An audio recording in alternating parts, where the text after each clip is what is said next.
Merci d'être sur la télévision là-bas et pour suivre le journal de ce jour, jeudi 14 avril 2022. Mesdames, Messieurs, bonsoir, bonne rupture de jeûne et bienvenue à tous. C'est jeudi 14 avril 2022, correspond à la 14e journée du mois béni de Ramadan. Aujourd'hui, la rubrique Ramadan de ce journal s'intéresse aux personnes qui se réfugient dans les mosquées pour se reposer pendant cette période de jeûne. Que dit la religion sur ce comportement? Précision avec Oustaz Mustafa. D'une manière générale, l'islam dans son ensemble, avant même de rentrer dans le quatrième pilier de l'islam qui est le Ramadan, c'est que l'islam déteste et réprime l'oisiveté, la paresse. Et la maison, la mosquée, c'est la maison d'Allah. On ne le partage pas avec quelqu'un, ce n'est pas un domicile. C'est interdit en islam. Même ordinairement, on ne dort pas dans la mosquée. On vient pour la prière. On se rencontre avec Allah subhanahu wa ta'ala parce que c'est sa maison et on quitte. Maintenant, ceux qui s'adonnent à cette pratique-là, même chez eux, qu'ils sachent que c'est interdit. C'est interdit pour un jeûneur de se fermer du matin au coucher du soleil sous les climatiseurs, même dans ta chambre. L'islam ne voulait pas l'oisiveté, l'islam ne voulait pas la paresse, surtout pendant les carêmes. Il y a des compagnons du prophète sallallahu alayhi wa sallam qui sont d'ailleurs les premiers compagnons, tels que Ali ibn Abi Talib et autres. Ils ont demandé à ce que le prophète sallallahu alayhi wa sallam leur donne une mission difficile, compliquée, comme provoquer en tout cas une activité difficile pendant les carêmes pour qu'ils puissent vraiment sentir qu'ils sont en jeûne. Et c'est ce qui a beaucoup plu au prophète sallallahu alayhi wa sallam. Donc le carême n'est pas fait pour étaler sa paresse. La mosquée, ce n'est pas une chambre pour coucher. La mosquée, que les gens sachent que les moindres, il ne faut pas que tu fais, parce que tu ne sais pas ce qui va sortir. Tu peux même, par exemple, avoir de l'air qui va sortir de ton corps, mais ça blesse même les anges qui sont dans la mosquée. C'est interdit, même sans carême. Les gens n'ont qu'à gêner, travailler, chercher de quoi rompre, chercher de quoi faire rompre leur famille. C'est ça la philosophie de l'islam par rapport au jeûne du Ramadan. Mais si tu n'as pas senti la soif ni la faim, tu n'as pas utilisé ton corps pendant ce temps-là, c'est comme si tu n'as pas jeûné. Autre aspect de cette édition, ouverture ce jeudi matin à la salle de conférence Mahatma Gandhi de Niamey des travaux de la 52e session ministérielle de l'Organisation pour l'harmonisation en Afrique du droit des affaires OHADA. C'est le Premier ministre chef du gouvernement Oumoudou Mohamedou qui a présidé cette cérémonie d'ouverture. Le résumé avec Ismaël Moumouni et Chebou Guissou.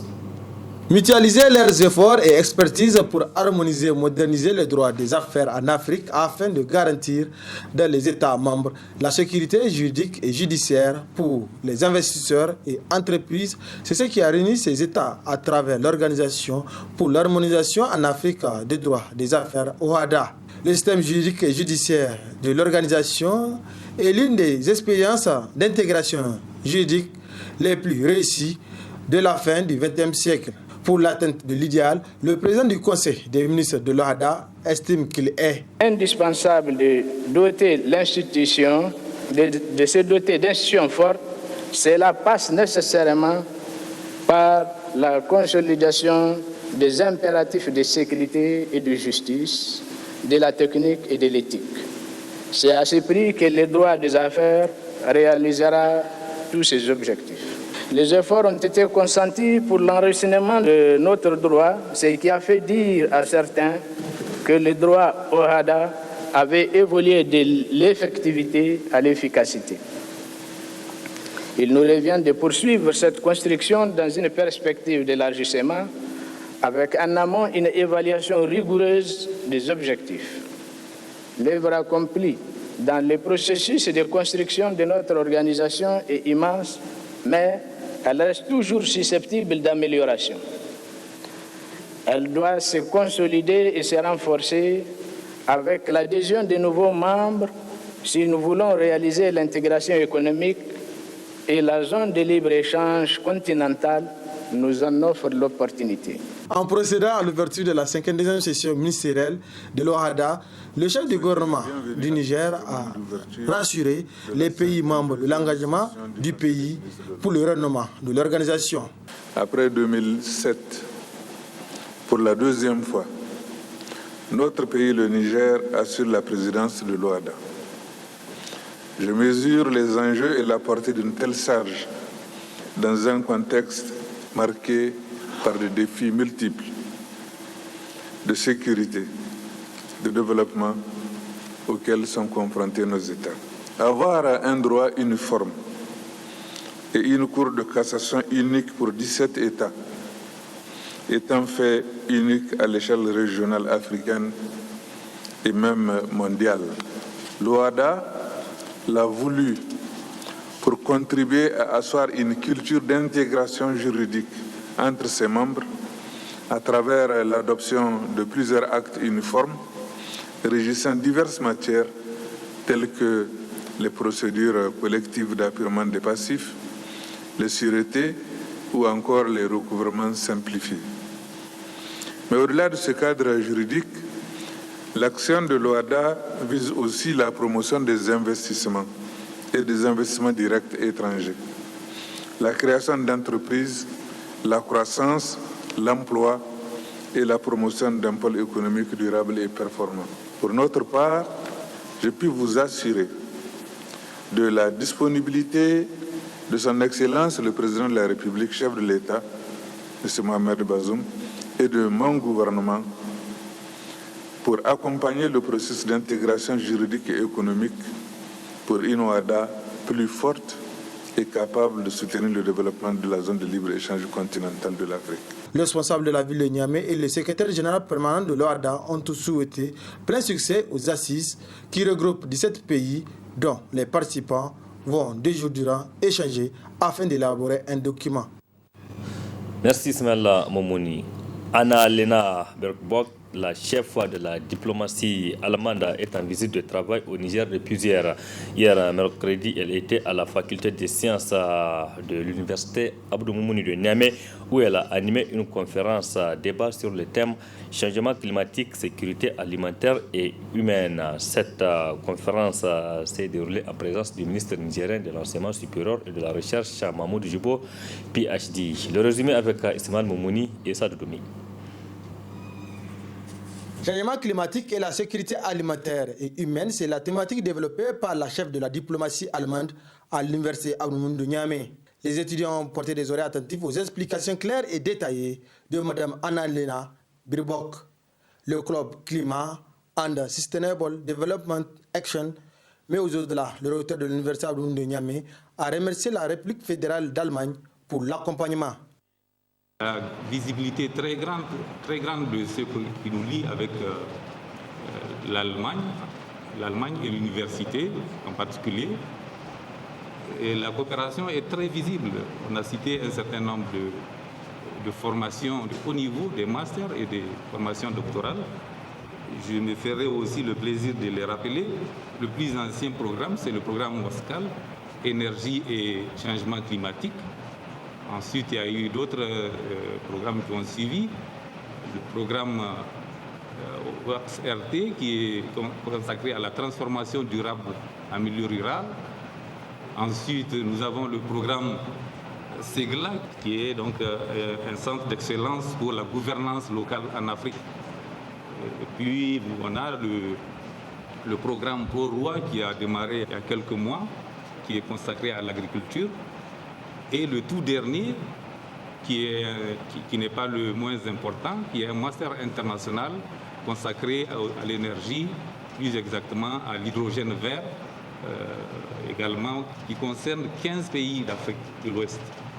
Donc le Niger a l'honneur d'habiter la première année de ce master.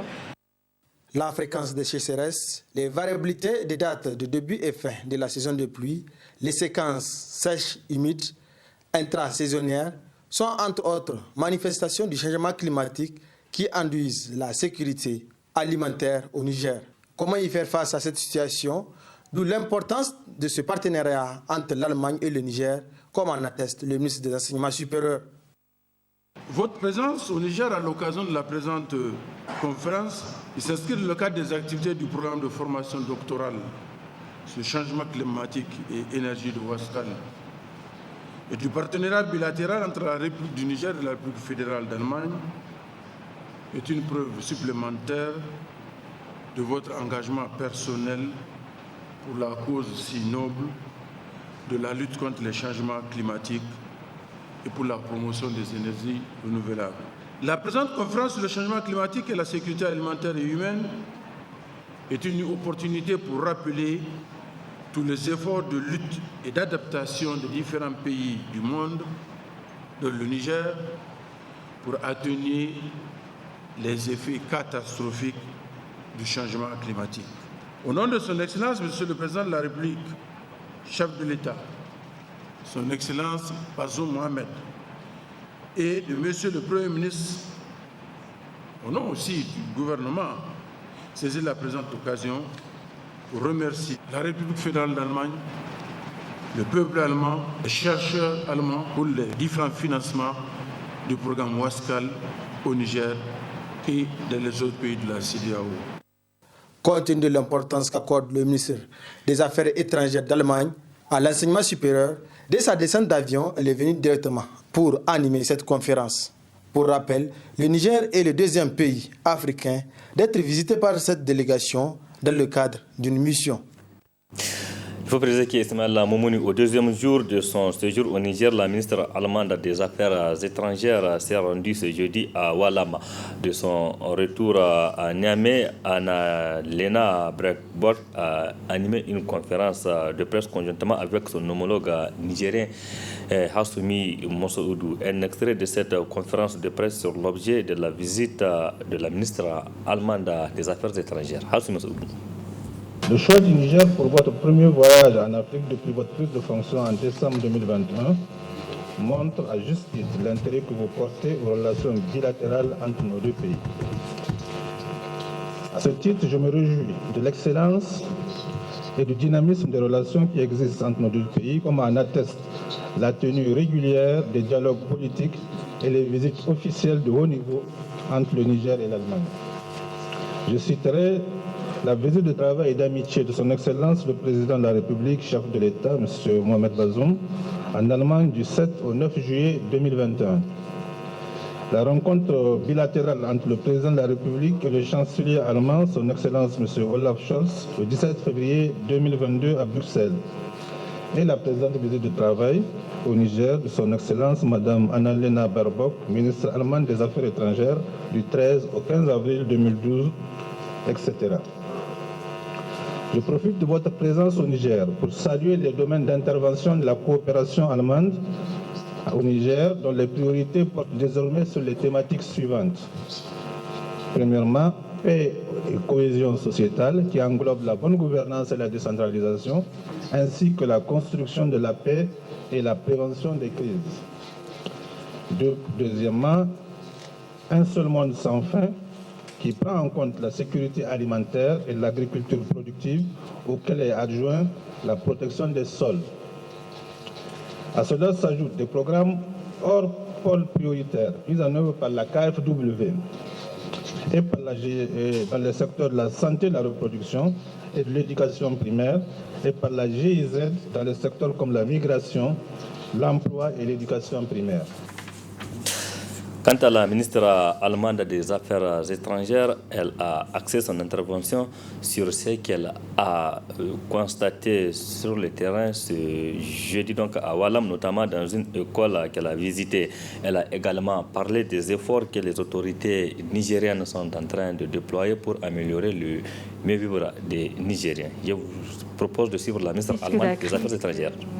Climatique enlève de l'espace pour vivre aux gens avec la sécheresse, avec des inondations. Des personnes doivent fuir ou sont chassées de chez eux. Boko Haram et d'autres groupes terroristes profitent de cette détresse en recrutant parmi des populations sans perspective d'avoir des terres cultivables ou d'avoir la possibilité d'avoir des revenus pour les familles. Ils leur prennent leurs fils. Et donc, cet endroit à Walam, c'est vraiment tout le contraire. C'est un signal d'espoir. Et avec le soutien de la communauté internationale, je suis très contente de pouvoir être une partie de cette communauté internationale pour vraiment soutenir cette phare qui lutte contre ces multiplicateurs des crises. Les populations de Walam nous montrent comment on peut résister aux conditions. Ensemble, en ne pensant pas les politiques au singulier, mais dans une approche holistique, comme le fait également votre gouvernement.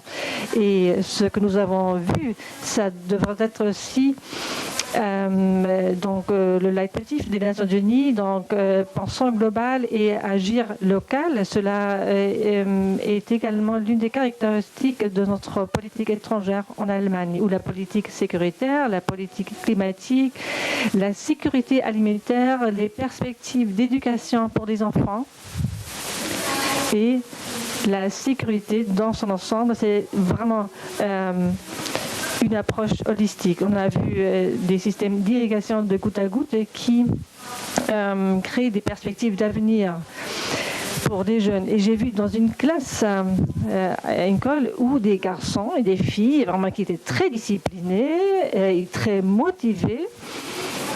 Et non seulement ils étaient en train d'apprendre, mais donc je suis entrée dans une classe où on enseignait l'autonomisation. Donc il y avait un garçon et une fille qui étaient là, va au champ chercher ma récolte. Et si je puis dire cela avec mes faibles connaissances de français, si j'ai bien compris, donc l'autre personne devait dire non en levant le doigt.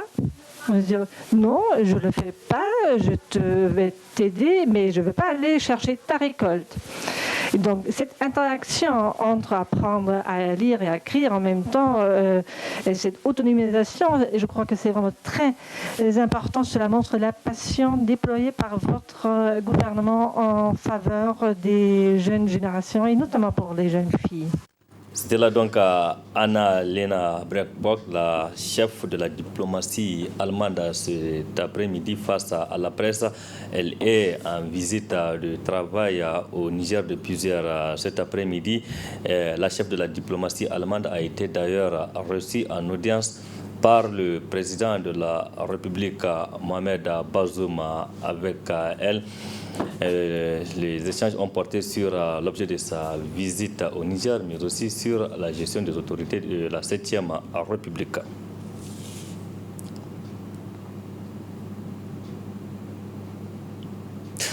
Autre aspect de cette édition, conférence débat hier au Centre culturel Oumarou Ganda, CCOG de Niamey. Une conférence sur le thème qui a porté sur notamment la situation des prisonniers au Niger. Cette conférence a été organisée en collaboration avec l'Association des prisonniers sans frontières. Les résumés avec Hamza Saoukou et Aboubakar Souley. Citoyens en prison au Niger, que se passe-t-il derrière les murs? Telle est la question que se pose et inquiète à plus d'un titre les Nigériens, notamment les participants à cette conférence débat. Il s'agit d'un cadre d'échange, de partage d'expériences. C'était important aussi de parler, ce dont on ne parle pas beaucoup, c'est des invisibles derrière les murs et les clôtures, c'est-à-dire les prisonniers. Or, comme on l'a rappelé, il y a quelques 11 000 personnes qui se trouvent dans nos prisons, dans des conditions de vie souvent épouvantables, non humaines. Donc la raison de ce débat, c'est attirer un peu l'attention sur cette réalité qui normalement nous échappe un peu. Je pense que c'est seulement en changeant le regard sur la société qu'on peut transformer la société. Et pour changer le regard, il faut aussi d'abord connaître et avoir l'occasion d'écouter des témoins. D'habitude, nous avons toujours des témoins dans nos différents débats. Ils peuvent nous stimuler à la réflexion et surtout à être honnêtes dans la lecture de la réalité. Après avoir écouté des histoires très émouvantes d'un ex-prisonnier et de l'association des prisonniers sans frontières, les participants donnent leur contribution. La prison, vraiment, elle est faite pour tout le monde, quoi. Toute personne peut s'y retrouver et qu'on doit se méfier. L'exemple de Nelson Mandela, qui était un ex-président qui avait fait 27 ans en prison. Personne ne pourrait savoir qu'un ex-prisonnier pouvait être un futur président. Personne ne pouvait imaginer qu'un président de la République pouvait se retrouver un jour derrière les barreaux. Et c'est arrivé. Donc, je dirais que la prison, tout le monde doit s'en méfier, que ce n'est pas pour une catégorie de personnes. Un jour, tu te retrouves brusquement comme ça derrière le mur. Passer 5 ans, 1 an, 8 ans, 10 ans, même voire des années en prison, sans être interrogé sur la cause. Prendre des années, tu vas perdre beaucoup de temps dans ta vie sociale et active. Ils nous ont bien éduqués, nous, nos jeunes d'aujourd'hui, parce que nous sommes inconscients. Nous, parfois, on ne se dit même pas que nous sommes jeunes. Parce que nous sommes jeunes, on ne peut pas nous amener en prison. Alors que c'est faux. Chaque être humain, nul n'est au-dessus des lois. Tout peut changer. Cette activité est organisée chaque mois avec comme thématique des questions d'actualité et qui méritent une attention particulière. Les étudiants en BTS 2 en communication des entreprises de l'Institut africain de management IAM étaient ce jeudi matin dans le locaux de la radio et télévision Labari. Une visite dans le cadre de leur formation. Le point avec Nafisa Zakou sur les images d'Abakar Soleil. C'est dans le cadre de la réalisation du dossier de culture professionnelle que ces étudiants en BTS 2 en communication des entreprises à l'IAM, l'Institut africain de management, ont effectué cette visite dans les locaux du groupe de presse Labari ce jeudi 14 avril 2022. De la radio, en passant par la rédaction, la salle de montage, la régie télé ou encore le plateau, partout où ils ont passé, ces étudiants ont reçu d'amples explications sur le fonctionnement des étudiants qui repartent très édifiés. On a eu à visiter beaucoup de choses qu'on ne connaissait pas avant. Ça va beaucoup nous aider dans nos parcours. Vu qu'on aura à faire un dossier à la fin de l'année et ça nous aidera vraiment pour la réalisation de ce dossier. C'est la deuxième fois que j'ai eu à visiter, qu'on a eu à visiter un organe de presse et franchement, ça nous a vraiment aidé car on a beaucoup appris. Ce qui m'a vraiment plu, la régie. Là où on fait la finalité des choses, ça m'a vraiment plu et les choses sont vraiment bien organisées. Et nous avions effectué une visite au sein de l'entreprise Labari, radio et télévision, où nous avions été franchement égayés. Surtout ce qui nous a beaucoup surpris, c'est leur technologie et surtout leur agent, le talent de leur agent. La radio et télévision Labari nous a montré qu'ils possèdent déjà les terrains dedans. A noter que cette visite à la radio et télévision Labari, qui n'est pas la première pour ces 22 étudiants en BTS 2, communication des entreprises à l'IAM, leur permettra de mieux préparer les examens qui se tiendront en août prochain. Merci Nafisa Azakou. Point final de cette édition. Merci aussi à vous de l'avoir suivi. Restez en compagnie du programme de la télévision Labari. Excellente nuit à toutes et à tous. Bonsoir.